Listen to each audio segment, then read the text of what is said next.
like from Star Wars or something. So they can have those motorcycles can have a war with those Amazon drones. Yeah. You can shoot them down, right? You can play this little game. There you go. There you go. There you go. And I am your father.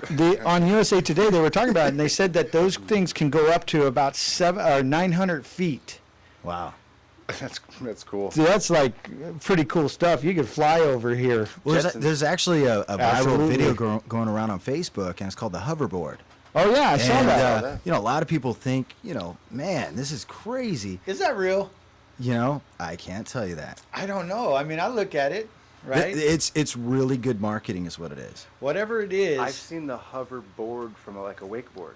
Have you seen that one? It's like this tube connected to the back of the boat, and it shoots water down, and you're lifting up, and I've seen that. Yeah, but this video that I think Nicholas is talking about, true hoverboard. it's a true Back to hoverboard. the Future hoverboard. They were, Exactly. And they bring the actual guy from Back to the Future to talk about it, and then Tony Hawk was on Tony it. Hawk was on it, and No, the mad scientist guy, right? Oh wow! yeah, Yeah. he come with a briefcase and open it up. But it was done in Vegas. Yeah. It was done in Vegas, and all these people were riding, and they show them on this video, and you're like, man, is that real? Come on. Yeah. It was almost as viral as the ice bucket challenge, which I see that you've taken. Yeah, did you see that? Yeah.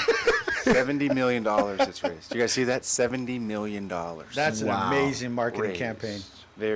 So it's That'll surpassed prepare Coney. you for I retirement. think that surpassed Coney. Yeah, I was challenged to do the ice challenge, and so I wanted to just go all out crazy.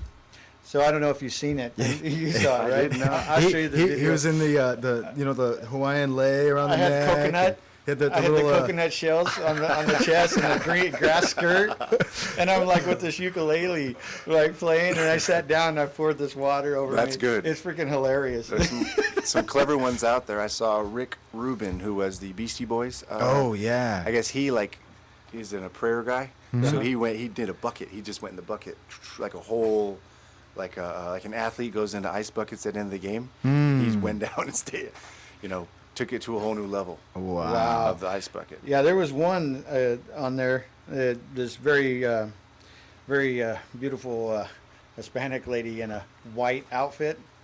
Yeah, and very luscious. Missed that She one. did. Yeah, that was on there, and that's going around pretty good right That's now. a different viral Yeah, video. I'm like, whoa, whoa, right?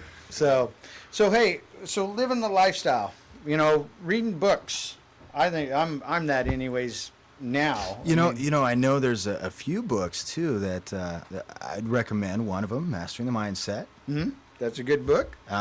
There's Entrepreneurs on Fire. Probably, yeah, that's a good book Yeah, by with- Mike Driggers. I know him. With Barbara Corcoran's on it. What's the next Soon book's to be coming out? released, Managing Your Commitment, doing what you said you'd do long after you said you'd do it, right? That one's going to be a good book. And I've already started on it's like a children's, teenager, adult book. It's morals, stories like The Falcon, a series of those. That's good. And Clever. so where it has morals and everything to help people, just kind of teach their kids, a teenager, but also for adults. Yeah. So Different form storytelling. Yep. Yeah. which next one is joining a club, right? I think having a club when you retire, something that's of interest to you. That's This is great because my parents live in Sun City. And Okay. anybody who has or knows anybody who lives in Sun City, I mean, they're everything. They have a club for pretty much everything you just said so far. Wow. They have a club for gardening, a club for fitness, a club for their club center is filled with people playing, cards and sewing, and it's filled with club activity. So there's a perfect example. So joining clubs, that keeps you young too, because then your activity. One of the things, it brings up a story because a lot of folks when they retire, they stop a lot of that activity, which then they stop growing, and they get complacent, and then they feel like life's just time to go, right? My mom was similar. She had broke her back, and she had been on drugs, and she was pretty much in bed day in, day out, just not doing anything. And when I had gotten my divorce, I met Gabby, and she had her kids and my son. we started bringing them around, and then she started becoming more alive. Mm-hmm. And then we would have her babysit, and then more alive, and then to the point where she would drive and pick them up from school. And now she's very active. She's with my dad, and they go and they're in a motorhome. But she went from completely not even seeing the daylight, staying in bed all day, night, to now getting around and the outside because of activities. She started those endorphins. Those sero- endorphins. They don't go anywhere. Nope. It's a matter of you activating them. Yep, exactly. They're always there, Mhm. right? Mhm. That's a good point. Activating. I like that. Activating your endorphins. That's good. Yeah. That's good. So, how about working on your investments, right? Whatever investments you have, working on them to make them better, Absolutely. right? You know, a lot of retirees, shameless plug for one of my clients putting out a book called Don't Bet the Farm, which is geared towards retirees. And most retirees, they work so hard to be retired and they don't know what that means. Yeah. So then after they retire, they get stagnant on all this money they've piled up because they only know one way of saving, which is how they got, to get there. Yep. So a friend of mine, the book Don't Bet the Farm, just teaches them the different principles of how to actually take your money, things you can do with it to create the lifestyle that you're trying to do, so you actually will start investing again. Yeah. Because most people will stop the actual investment cycle once they've gotten there. And they can reallocate, funds for many different things. There's many different tax strategies he teaches and all that good stuff. But he's the one who first taught me that retirees actually stop investing. Wow, that's crazy. Because if you do that, you hope that you outlive your money. That's it. Because and here's the funny thing that in retirement for finances is that people go out there and it's like building a house, one board at a time, one brick at a time, and you build this beautiful house, and then when you retire, now you're taking it apart one board at a time, one house, and you That's hope, the feeling. right? Yep. Exactly, and you hope that you outlive your money outlives you, or that house outlives you. Because at the end of the day, then you got to start back over. Yep. So you've got to have something in place, even when you retire, to keep getting that going. And you can always leave a legacy, whether it's for a nonprofit, your family, or whoever.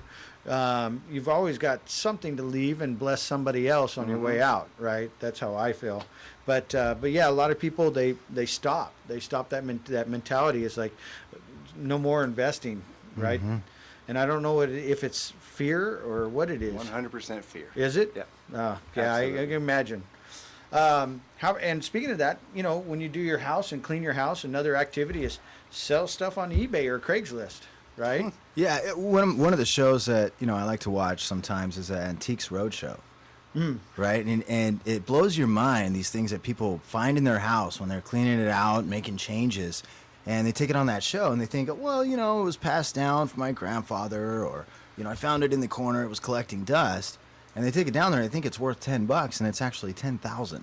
Yeah, I saw I think a glimpse of that. They call it Antique Roadshows or something like that. Antiques Roadshow. Yeah, that's pretty crazy. I mean, you never know what you have, right? Imagine some of these. Oh, I bought this at a garage sale and it's like $30,000 worth, and it's like, whoa. It's a business. It's a huge business. Antiquing in general is now become, I think it's partly because of the shows that are out now.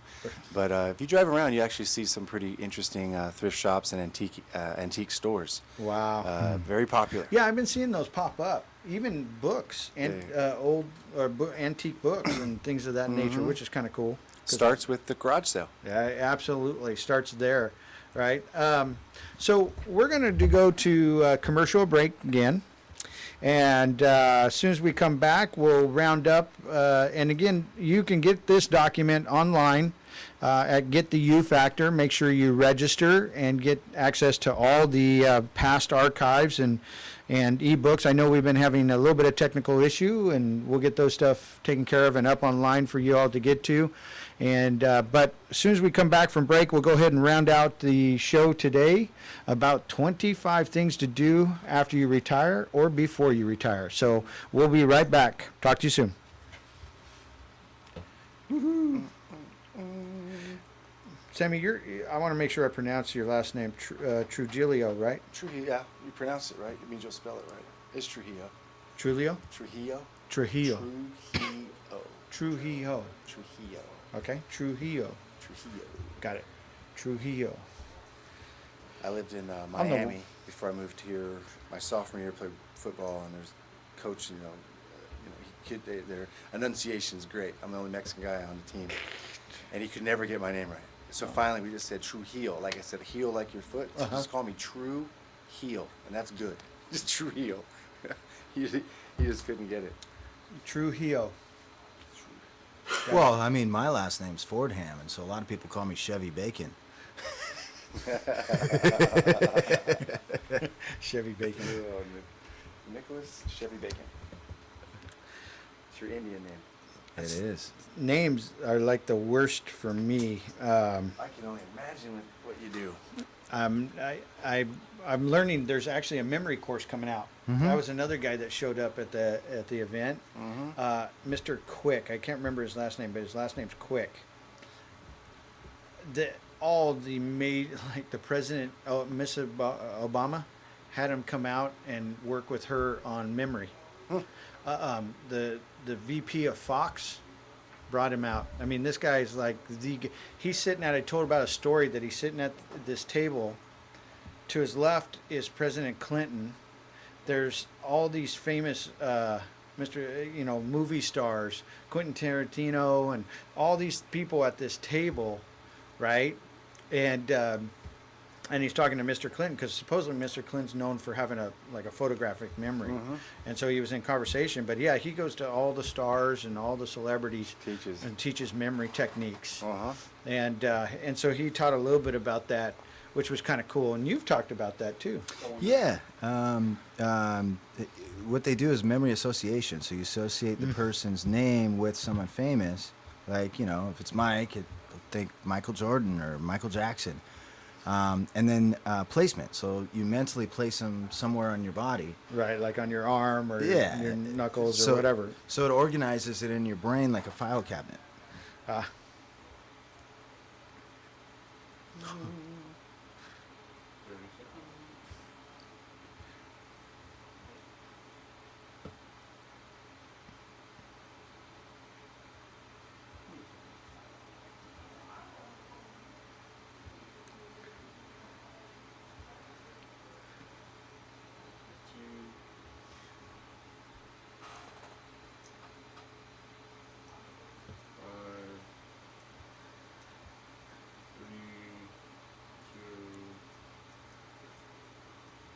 Welcome back to Get the You Factor with Mike Driggers and Nicholas Fordham.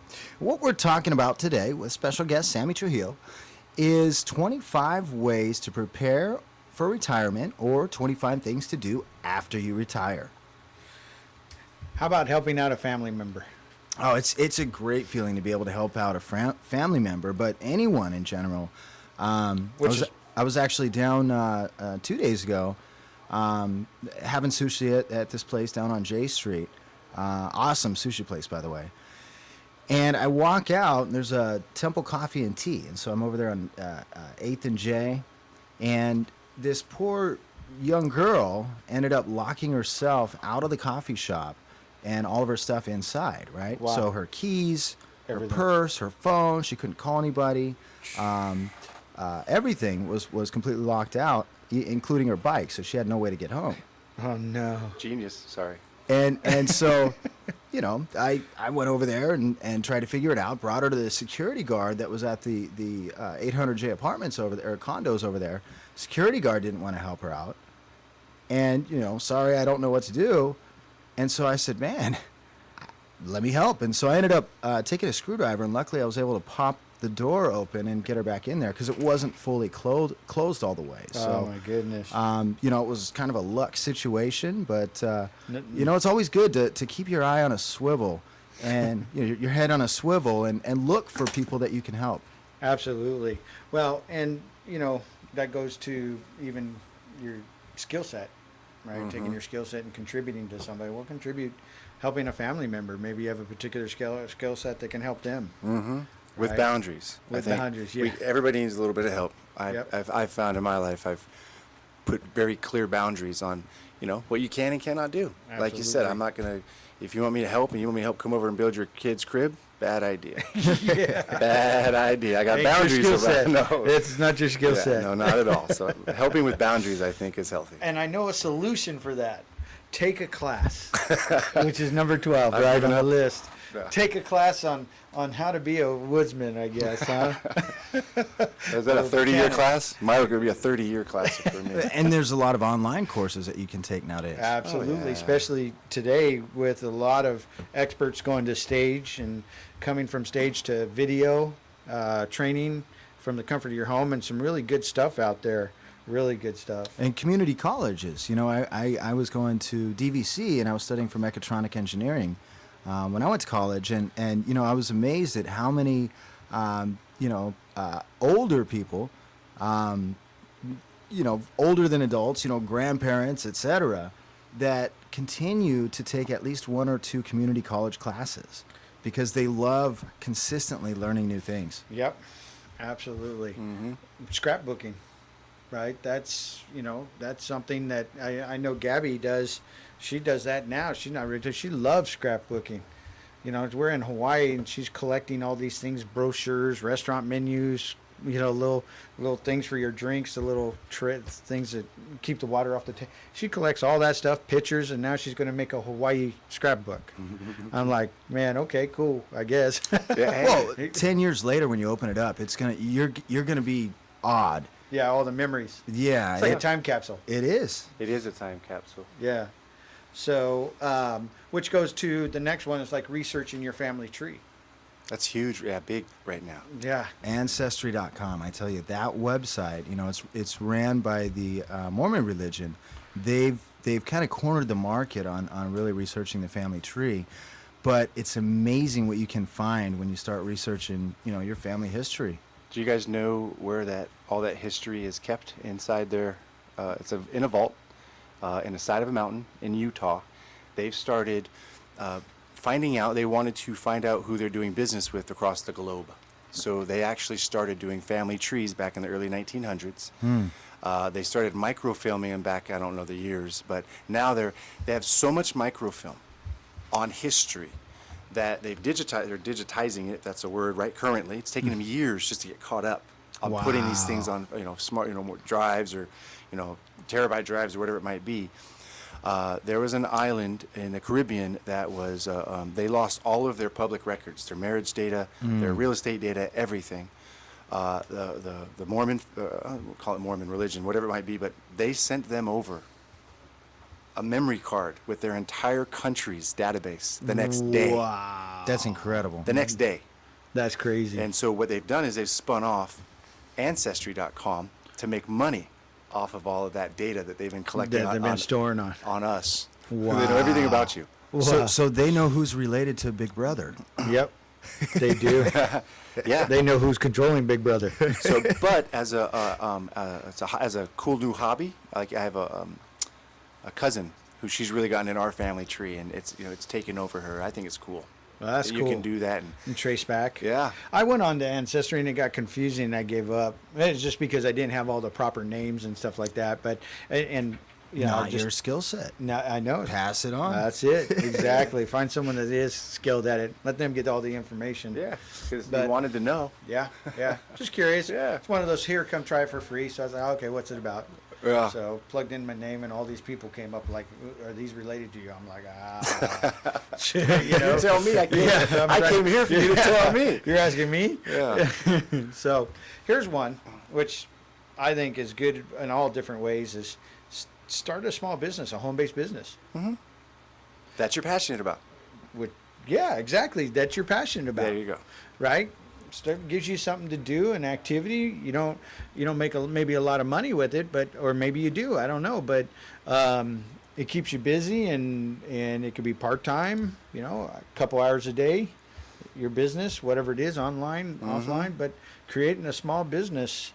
Plus, as a retiree, you get a tax benefit right? Now, I'm not an accountant. Obviously, go to your accountant about tax benefits of having a home-based business or a small business. But I've been doing this long enough that I know that there are some benefits. Mm-hmm. And so as a retiree, you need those benefits because you're not pulling out your W-2 or whatever, or maybe you're still 1099. But the point is you want to have those tax benefits in place. How about getting in touch with nature? Y'all go out in the wilderness? I haven't done that in a while. I'm itching to go camping. Yeah, I was thinking about that. I haven't gone camping in about 2 years. I love Camping and fixing cars for me is about the same level of enjoyment. Hand in hand. So no camping for you? Negative, but I like nature. Yeah. Okay. You know, I would be the guy who shows up in an RV, and that's hard living, camping in an RV. That's hard living. I'm all about that. Where my mom and dad stay, they stay in this 1,000 Trails program, and they got a motorhome, right? Well, they've got these at the facility. They look like Indian teepees from the old days, but they're big, round cylinder. And you walk in, they're air conditioned. They have TV. Now you're talking. They have, and it's right by the lake, right? I mean, they have a stove. They have a microwave. They have sink. That's camping. Shower. They have everything. It looks like a giant teepee, right? Indian teepee, and you walk in this thing, and it's pretty cool, actually. Yeah. And we stayed there 2 years ago, and we have to go back. Probably Labor Day, we'll have to go there. Well, I like to go survivor mode. I'll bring the Rambo knife. I'll put it in my teeth and jump out with the backpack, and off I go. You're that guy that's with the bears catching the salmon coming up. Hey, we're hanging out back there, taking turns, scratching our back on the tree. So starting a journal, which I think is important, a success journal, right? Or a living journal. We can call this your living journal, your memoirs, right? And things that you do daily. I like that success journal. We had Matt Stewart when he was on a guest. He talked about that, and I love the whole journaling concept, and I do a lot of things that I put in Evernote. Evernote's a great tool for me to do that. But what he talked about is a success journal is simply writing down everything that you have done that is successful. So For that day. So it's the cologne you wear, the suit you wear, how you felt, what your thoughts were when you went to do what you did, everything that led up to that successful moment, so that now you could recreate that success in the future. I remember the show, and I loved that because that way you can draw back to it. And here's the thing: if you're a techie person, the same thing is called blogging. Yeah. Right? So you could do the journaling online and do a blog and create users, and then out of creating users that are following you and a database, now you can create advertisement and make a little bit of money and or charge for a membership, or down the road I know people that started out just blogging, and now they're making tens and thousands of dollars just off of their blog. I like to meditate. Meditate, and then I write. I'll write down in my I put in my phone my thoughts, where I'm going for the day, and then I like to reflect the next morning on yesterday's meditation, and then keep that moving. Absolutely. I've been doing that for a little over 2 years, so my notes are pretty cool. You go into your phone, and you can go back to a particular date, and I can really see where I was at. Wow. In my mind and my soul, really, because my body, I've always tried to stay, run and do those things, but it really has helped me. I like going back and seeing where I was 2 years ago, where my mind was, where my thoughts were, and just see my growth. And then write that down. That's pretty cool. I like that. And that could be part of the journaling, right? The success journal. So what came out of your meditation. And then also, every success, there's a setback. There's always. So you can reevaluate yourself in the setback, see where you were. Yeah, and you can see where your mind was prior to this setback. Helps a lot. During and after, right? Because then you can adjust according to future setbacks or things of that nature. Well, I think in number 25, and again, you can get this book on the website, the downloadable ebook, and with the video and audio and stuff like that in our membership of GettheYouFactor.com here on One Talk Network.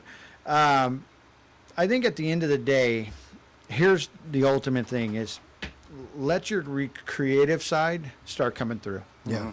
Right? That's number 25 on that list, and that is so true. I think that a lot of times people forgot to be creative, right? And I think just start being creative and go with it, right? Who knows what happens and what you can experience in life when you are creative. And what are your thoughts about that? Well, here's a thought in closing about creativity is everything you see, touch, taste, feel, pretty much everything in life around you that's man-made has been created by somebody. Yep. So just think about that and you know, what creativity has created for us. I have a friend, we all have lots of friends in this room, but a friend of mine who's a correctional officer and been my best friend since we were 15, and he recently got into antiquing. I guess I could have brought that up earlier, but what he actually is just buying old furniture, rehabbing it, and then selling it. And he told me that it really has changed his life. He's been doing the same job, same place, same work, driving in 17 years of just, you know, the rut, as they call it, of life. Right. And his creative side is actually, you know, giving him like life again. So whether you're retired or you are that 9-to-5 person who's working in a job that they're not maybe not be so passionate about, Right. you can still find your passion in that list. I've had some of his friends, they vacation. They vacation 4 times a year. They're cops, and that's their release. So whether you're retired or not retired, I think that creativity can give you life and release all those endorphins and wonderful things that we were talking about earlier. I 100%. I agree, and that's cool that with your friend, because I can imagine, you know, you see these TV shows where they show this like mundane office and everybody's a robot, and they go and turn, sit down, and they get up and go to lunch, you know, and it's all gray, and then they show another scene where somebody stepped out of the box and there's all these flowers and Rainbows and colors and A unicorn. excitement. Yeah, you know, and so when you were telling me that story, that's what I was thinking. Is like he just experienced that utopia of life. Well, then I just pictured all those people, you know, they're wearing the same suit, same everything. They're walking, and I pictured you going against the grain with your Hawaiian shirt, your beads on, and your shorts and your flip flops, trying to tell them like, "Hey guys, there's a whole other way." Exactly. Exactly. I really that's kind of the whole.